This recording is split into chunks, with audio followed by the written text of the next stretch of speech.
ഹരേ കൃഷ്ണ. ഇനി നമുക്ക് 4-ാമത്തെ ശ്ലോകം നോക്കാം.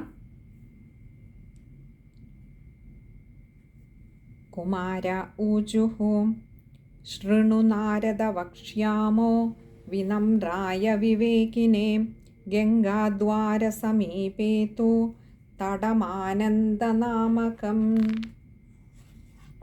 നമുക്കതിലെ പദങ്ങളുടെ അർത്ഥം നോക്കാം. ശൃണു, ഇനിയും നമ്മൾ പറഞ്ഞിരുന്നു നാരദ മഹർഷിയുടെ സംശയ നിവാരണമാണ് ഇനിയുള്ള ശ്ലോകങ്ങളിലായിട്ട് സനൽകുമാരാദി മഹർഷിമാർ നടത്തുന്നത് എന്ന് പറഞ്ഞിരുന്നു. ഇവിടെ നാരദ മഹർഷി ചോദിച്ച ചോദ്യത്തിനുള്ള ഉത്തരം പറഞ്ഞു കൊടുക്കുകയാണ് സനൽകുമാരാദി മഹർഷിമാർ. പറയുകയാണ്, ശൃണു നാരദ, അല്ലയോ നാരദ മഹർഷി, ശൃണു കേട്ടാലും, എന്താ വക്ഷ്യാമോ എന്ന് പറഞ്ഞാൽ ഞാൻ പറഞ്ഞു തരാം. സനൽകുമാരാദി മഹർഷിമാർ പറയും, ഞാൻ പറഞ്ഞു തരാം, എന്താണ് അങ്ങയുടെ സംശയം, ഞാൻ പറഞ്ഞു തരാം. കാരണം അങ്ങാകട്ടെ വിനമ്രായ വിവേകിനെ, വിനമ്രായ വളരെ വിനീതനായിട്ടുള്ള വിവേകിനെ, വിവേകിയായിട്ടുള്ളവനാണ് അവിടുന്ന്. മനോഹരമായ ഒരു പുഷ്പത്തിന് സുഗന്ധം കൂടി ചേർന്നാൽ എത്രമാത്രം അതിൻ്റെ മഹത്വം ദ്വിഗുണീഭവിക്കുമോ, അതേപോലെയാണ് ഇവിടെ ശ്രീ നാരദ മഹർഷിക്ക് ഏറ്റവും വലിയ ഗുണം എന്താണ്? വിവേകിനെ, വിവേകമുണ്ട്. ആ വിവേകമുള്ളത് കൊണ്ടാണ് ഭഗവാന്റെ ഉത്തമ ഭക്തനായി തീർന്നത്. ശരിയായ അറിവ് നേടുന്ന ഒരാളിനെ നമുക്ക് വിവേകി എന്ന് പറയാനാവുകയുള്ളൂ. ആ അറിവ് എവിടെ നിന്നാണ്? തൻ്റെ ഉള്ളിൽ നിന്ന് തന്നെയാണ് ആർജിക്കേണ്ടത്. അതിനെ അറിയുകയാണ്, തിരിച്ചറിയുകയാണ്, അനുഭവിക്കുകയാണ്. ഇവിടെ ശ്രീ നാരദ മഹർഷി അതുകൊണ്ടാണ് ഭാഗവതോത്തമനായത്. കാരണം തൻ്റെ ഉള്ളിലാണ് ആ ഭഗവാൻ നിറഞ്ഞു നിൽക്കുന്നത്. അങ്ങനെയുള്ള വിവേകിയായ അങ്ങേക്ക് ഭഗവാന്റെ ഒരു അനുഗ്രഹവും കൂട്ടി കിട്ടി. എന്താ? വിനമ്രായ, അങ്ങ് വളരെ വിനീതനും കൂടിയാണ്. അങ്ങയോട് ഞങ്ങൾ പറഞ്ഞു തരാം, കേട്ടാലും നാരദ മഹർഷി. ഗംഗാദ്വാര സമീപേ, ആ ഗംഗാനദിയുടെ സമീപത്തുള്ള ആ ഹരിദ്വാറിൽ അവിടെ ആകട്ടെ തടമാനന്ദനാമകം, തടം ആനന്ദനാമകം, അവിടെ ആനന്ദം എന്ന പേരുള്ള ഒരു തടമുണ്ട്, ഒരു തീരമുണ്ട്. അപ്പോൾ ഇനി എവിടെ വെച്ചാണ് നടത്തേണ്ടത് എന്നുള്ള ചോദ്യത്തിനുള്ള ഉത്തരമാണ് പറഞ്ഞത്. അല്ലയോ നാരദ മഹർഷി, ദാ ഗംഗാനദിയുടെ തീരത്തിൽ ഹരിദ്വാരത്തിൽ അവിടെ ആനന്ദം എന്ന പേരുള്ള ഒരു തടമുണ്ട്, ഒരു തീരമുണ്ട്. ഇനി ബാക്കി അടുത്ത ശ്ലോകത്തിൽ വരുന്നുണ്ട്. ഈ ശ്ലോകം ഒന്നുകൂടി നോക്കാം. കുമാര ഊജുഹൂം ശൃണു നാരദ വക്ഷ്യാമോ വിനമ്രായ വിവേകിനെ ഗംഗാദ്വാര സമീപേ തു തടമാനന്ദനാമകം.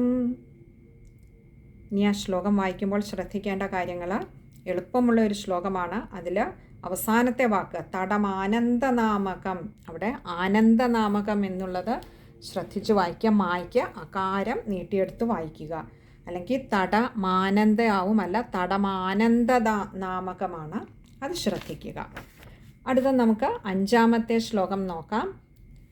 നാനാഋഷിഗണൈർജുഷ്ടം ദേവസിദ്ധനിഷേവിതം നാനാതരുലതാകീർണം നവകോമളവാലുകം. നമുക്കതിലെ പദങ്ങളുടെ അർത്ഥം നോക്കാം. നാനാ ഋഷിഗണൈർജുഷ്ടം, നാനാ ഇവിടെ പലതരത്തിലുള്ളത് എന്നതിനേക്കാളേറെ ധാരാളം ഋഷിഗണൈർ, മഹർഷിമാർ, ഗണം എന്നാൽ കൂട്ടം, അതായത് അത്രമാത്രം ധാരാളം മഹർഷിമാർ ഇവിടെ സേവിക്കാനായിട്ട്, ജുഷ്ടം ഇവിടെ സേവിക്കാനായിട്ട് വരുന്നുണ്ട് ഈ തീരത്തിൽ. അപ്പോൾ ഈ ആനന്ദം എന്ന തടത്തിൻ്റെ പ്രത്യേകതയാണ് ഈ ഒരു ശ്ലോകത്തിൽ പറയുന്നത്. ധാരാളം മഹർഷിമാരിവിടെ, അല്ലയോ ഭഗവാനെ, ഇവിടെ വന്ന് ഭഗവാനെ സേവിക്കുന്നുണ്ട്. സേവിക്കാനായി ഇവിടെ ധാരാളം പേര് വരുന്നുണ്ട്. പിന്നെയോ ദേവസിദ്ധ നിഷേവിതം, ദേവന്മാർ, സിദ്ധന്മാർ തുടങ്ങിയവരുമൊക്കെ ഇവിടെ നിഷേവിതം എന്ന് പറഞ്ഞാൽ സേവിക്കാനായിട്ട് എത്തുന്നു. പിന്നെയോ നാനാതരുലതാകീർണം, അനേക തരത്തിലുള്ള തരുലതാദികൾ, വൃക്ഷങ്ങൾ, സസ്യങ്ങൾ ഒക്കെ ഇവിടെ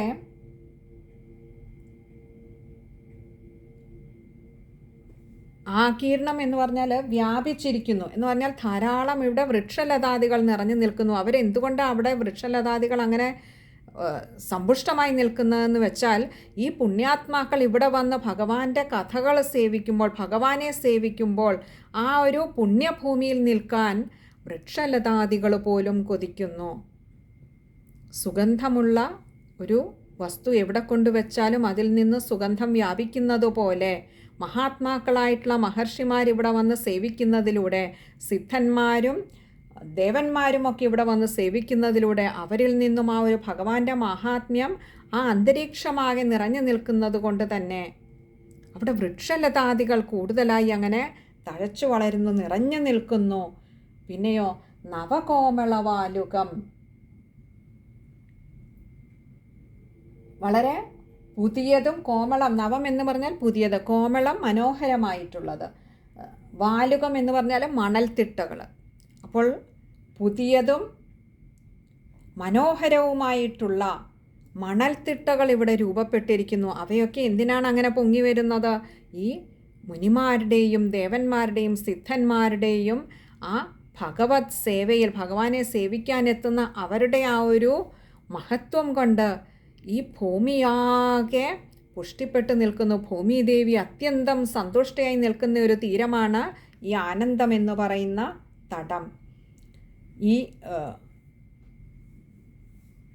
ഈ ഒരു ആദ്യത്തെ ഒരു 3-4 ശ്ലോകങ്ങൾ ശ്രീ സനകാദി മഹർഷിമാർ ആ ആനന്ദ തടത്തിൻ്റെ പ്രത്യേകതകളാണ്, മഹത്വമാണ് പറയുന്നത്. നമുക്ക് ആ ശ്ലോകം ഒന്നുകൂടി നോക്കാം. 5-ാമത്തേത്. നാനാ ഋഷിഗണൈർജുഷ്ടം ദേവസിദ്ധ നിഷേവിതം നാനാതരുലതാകീർണം നവകോമളവാലുകം. ഇത് പൊതുവേ എളുപ്പമുള്ള ഒരു ശ്ലോകമാണ്. നാനാ ഋഷിഗണൈർജുഷ്ടം ദേവസിദ്ധ നിഷേവിതം, ഇതൊക്കെ എളുപ്പമുള്ളതാണ്. നാനാതരുലത ആകീർണമാണ്, അവിടെ ഒന്ന് അകാരം ശ്രദ്ധിച്ച് വായിക്കുക. ബാക്കിയൊക്കെ എളുപ്പമുള്ള ശ്ലോകങ്ങളാണ്. ഇനി അടുത്തത് 6-ാമത്തെ ശ്ലോകം. രമ്യമേകാന്തദേശസ്ഥം ഹൈമപത്മസുശോഭിതം യത് സമീപസ്ഥജീവാനാം വൈരം ചേതസിന സ്ഥിതം. വീണ്ടും പറയുകയാണ്, ഈ ആനന്ദതടത്തിൻ്റെ പ്രത്യേകത വീണ്ടും പറയുകയാണ്. എന്താ? രമ്യമേകാന്തദേശസ്ഥം. രമ്യം എന്ന് പറഞ്ഞാൽ വളരെ മനോഹരമായിട്ടുള്ള, മനസ്സിനെ രമിപ്പിക്കുന്നതായിട്ടുള്ള, അതിമനോഹരവും അതേപോലെ തന്നെ ഏകാന്തദേശസ്ഥം, വിജനവുമായ ദേശമാണ് എന്ന് പറഞ്ഞാൽ അവിടെ ആളുകളുടെ പോക്കുവരവും സ്ഥിരതാമസവും കുറവാണ്. മനുഷ്യരെപ്പോഴും ഈ ഒരു ഭൗതികമായ ഇതിൽ ആറാടി നടക്കാൻ താല്പര്യപ്പെടുന്നവരാണ്. അവർക്ക് ഈ ആത്മീയമായ ലോകത്ത് ഒരു സ്ഥിരതാമസത്തിന് വലിയ താല്പര്യമില്ലാത്തവർ നന്നേ കുറവാണ്. അങ്ങനെയുള്ളവർ അല്ലെങ്കിൽ അത് കേൾക്കാൻ അവിടേക്കൊന്ന് എത്തിച്ചേരുന്നത് പോലും വളരെ കുറവാണ്. ആ പുണ്യഭൂമിയിലേക്ക്, ആ സുഹൃത്തുക്കളുടെ പാദപത്മങ്ങൾ പതിഞ്ഞ ആ പുണ്യഭൂമിയിലേക്കൊന്ന് എത്തിച്ചേരാൻ പോലും വളരെ കുറച്ചു പേർക്കേ കഴിയുന്നുള്ളൂ. അതുകൊണ്ടാണ് പറഞ്ഞത് ഏകാന്തദേശമാണ്, വളരെ കുറവാണ് അവിടെ ആൾത്താമസം, അല്ലെങ്കിൽ തീരെ ജനനിബിഡമല്ലാത്ത ഒരു സ്ഥലമാണ് ഈ ആനന്ദതടം. അതേസമയം അതിമനോഹരവുമാണ്, രമ്യമാണ്, മനസ്സിനെ രമിപ്പിക്കുന്നതാണ്. പിന്നെയോ ഹൈമപത്മ സുശോഭിതം എന്ന് പറഞ്ഞാൽ, ഹേമം എന്ന് പറഞ്ഞാൽ സ്വർണം. ഇവിടെയും ചില ബുക്കുകളിൽ ഹേമപത്മ സുസൗരഭം എന്ന് കൊടുത്തിട്ടുണ്ട്. ചില ബുക്കുകളിൽ ഹൈമപത്മ സുശോഭിതം. ആ പാഠഭേദം രണ്ടും ഉദ്ദേശ്യം ഒന്ന് തന്നെയാണ്. അപ്പോൾ ഹേമപത്മ സുസൗരഭം, ഹേമം സ്വർണ്ണ നിറത്തിലുള്ള, ഹേമപത്മം സ്വർണ്ണ നിറത്തിലുള്ള പുഷ്പങ്ങൾ, സുസൗരഭം, സൗരഭം എന്ന് പറഞ്ഞാൽ തന്നെ നല്ല വാസനയുള്ളതാണ്, നല്ല മണമുള്ളതാണ്. അതിനെ ഒന്നുകൂടി ആ സൗരഭ്യത്തെ ഒന്ന് പോഷിപ്പിക്കാൻ വേണ്ടി വ്യാസഭഗവാൻ പറഞ്ഞു സുസൗരഭം. അത്യധികം മനസ്സിനെയും ചിത്തത്തിനെയും ആകർഷിക്കുന്ന വിധത്തിലുള്ള സൗരഭം നിറഞ്ഞ സ്വർണ്ണ നിറത്തിലുള്ള പൂക്കൾ ആണ് അവിടെയുള്ളത്. അതിൻ്റെ ആ സൗരഭം അവിടെ ആകെ പരന്നിരിക്കുന്നു. ഇനി ഹൈമപത്മ സുശോഭിതം, സ്വർണ്ണ നിറത്തിലുള്ള പത്മങ്ങളാൽ, പുഷ്പങ്ങളാൽ സുശോഭിതം, ശോഭിച്ചു നിൽക്കുന്നു ആ സ്ഥലം. അതിൻ്റെ ആ സ്ഥലത്തിൻ്റെ മനോഹാരിത കൂട്ടുന്നു. പിന്നെയോ യത് സമീപസ്ഥ ജീവാനാം, യത് സമീപസ്ഥ ജീവാനാം, യത് അതിൻ്റെ സമീപസ്ഥം, അതിൻ്റെ സമീപത്തിൽ, ആ ഒരു അന്തരീക്ഷത്തിൽ ജീവിക്കുന്ന ജീവാനാം, ജീവികൾക്ക്, അവിടെ വസിക്കുന്ന ഒരു ജീവിക്കും വൈരം ചേതസിന സ്ഥിതം, വൈരം എന്ന് പറഞ്ഞാൽ ഒരു വിരോധഭാവം, ചേതസി ന സ്ഥിതം, ചേതസി ചിത്തത്തിൽ, മനസ്സിൽ, ന സ്ഥിതം തീരെയില്ല, ഉണ്ടാവുന്നതേയില്ല, മനസ്സിൽ ഈ വൈരമുണ്ടാവുന്നതേയില്ല. നമുക്ക് 6 തരത്തിലുള്ള വൈരങ്ങളെക്കുറിച്ച് പറയാറുണ്ട്. ഷഡ്വൈരികൾ: കാമം, ക്രോധം, ലോഭം, മോഹം, മദം, മാത്സര്യം. ഈ 6 ഏതൊരു ജീവിയുടെയും പ്രധാനപ്പെട്ട ശത്രുക്കൾ. കാമം, ആഗ്രഹങ്ങളാണ് നമ്മുടെ ഏറ്റവും വലിയ ഒരു ശത്രു. ക്രോധം, അത് മറ്റൊരു ശത്രുവാണ്, അതും നമ്മളെ നശിപ്പിക്കുന്നതാണ്. ലോഭം, അതും അതുപോലെ തന്നെ നമ്മുടെ ഒരു വലിയൊരു ശത്രു തന്നെയാണ്. മോഹം, മോഹിച്ചു പലതിൻ്റെയും പിന്നാലെ പോകുന്ന മനുഷ്യൻ ഒരു ദീപത്തിൻ്റെ അടുത്തേക്ക് പാഞ്ഞെത്തുന്ന ശലഭത്തെ പോലെ സ്വയം ഒടുവിൽ നശിച്ച് വെണ്ണീറാവുന്നതാണ് കാണുന്നത്. അപ്പോൾ അതും ഒരു ശത്രു തന്നെയാണ്. മതം, നമുക്ക് എന്തെങ്കിലുമൊക്കെ നേടിക്കഴിയുമ്പോൾ അത് പലതരത്തിലുള്ള നേട്ടമുണ്ട്. അറിവ് കൊണ്ടുപോലും നമ്മുടെ ഉള്ളിൽ അഹങ്കാരമുണ്ടാവാറുണ്ട്, മതമുണ്ടാവാറുണ്ട്. പിന്നെ ബാക്കിയുള്ള ഭൗതികമായ നേട്ടങ്ങളെക്കുറിച്ച് പറയണമോ? സമ്പത്തായാലും സ്ഥാനമാനങ്ങളായാലും നമ്മുടെ ഉള്ളിൽ ഉണ്ടാക്കുന്നത് അഹങ്കാരമാണ്, മതമാണ്. അതും നമ്മുടെ ശത്രുമാണ്. അത് നമ്മളെ തന്നെയാണ് ഇല്ലാതെയാക്കുന്നത്. പിന്നെ അടുത്തത് മാത്സര്യം, മാത്സര്യബുദ്ധി. നമുക്ക് ഈ നേട്ടങ്ങൾ നേടുന്നതൊക്കെയും പലപ്പോഴും നമ്മുടെ ഉള്ളിലൊരു മാത്സര്യബുദ്ധി നമ്മളറിയാതെ തന്നെ ഉണ്ടാക്കുന്നു.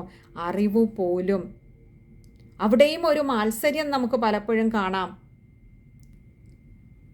ഭൗതികമായ നേട്ടങ്ങളിൽ അത് വളരെ കൂടുതലാണെന്ന് മാത്രം മാത്സര്യബുദ്ധി. അപ്പോൾ ഈ 6 വൈരികളെയും ഇല്ലാത്ത ഒരു മാനസികാവസ്ഥയാണ് അവിടെ ആ സമീപത്തിൽ വസിക്കുന്ന ഓരോ ജീവിക്കും. എന്ന് പറഞ്ഞാൽ അത്രമാത്രം ചിത്തശുദ്ധിയുള്ള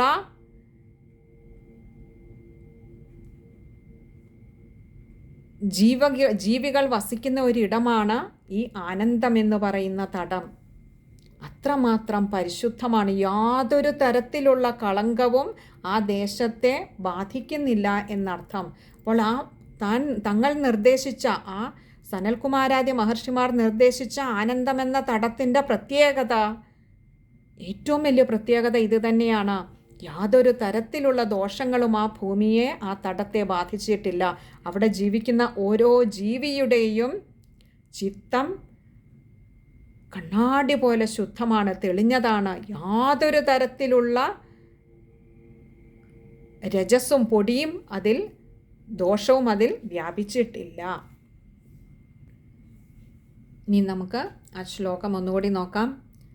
രമ്യമേകാന്തദേശസ്ഥം ഹേമപത്മസുസൗരഭം, അല്ലെങ്കിൽ ഹൈമപത്മസുശോഭിതം യത് സമീപസ്ഥജീവാനാം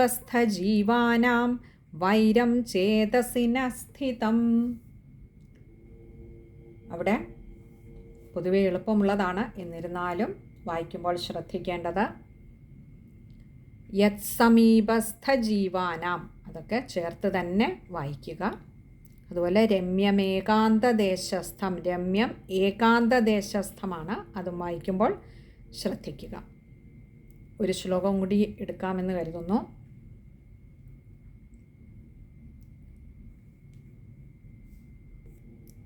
അല്ലെങ്കിൽ അടുത്ത 3 ശ്ലോകങ്ങൾ കൂടി ചേർത്തിട്ട് അതോടുകൂടി സനൽകുമാരാദി മഹർഷിമാരുടെ തിരുവായ്മൊഴികൾ കഴിയുകയാണ്. അപ്പോൾ അടുത്ത 3 ശ്ലോകങ്ങൾ അടുത്ത സത്സംഗത്തിൽ വിചാരം ചെയ്യാമെന്ന് കരുതുന്നു. ഇപ്പോൾ 6 ശ്ലോകങ്ങൾ നമ്മൾ എടുത്തു. ഇനി 7, 8, 9 അടുത്ത സത്സംഗത്തിൽ വിചാരം ചെയ്യാം. ഹരേ കൃഷ്ണ.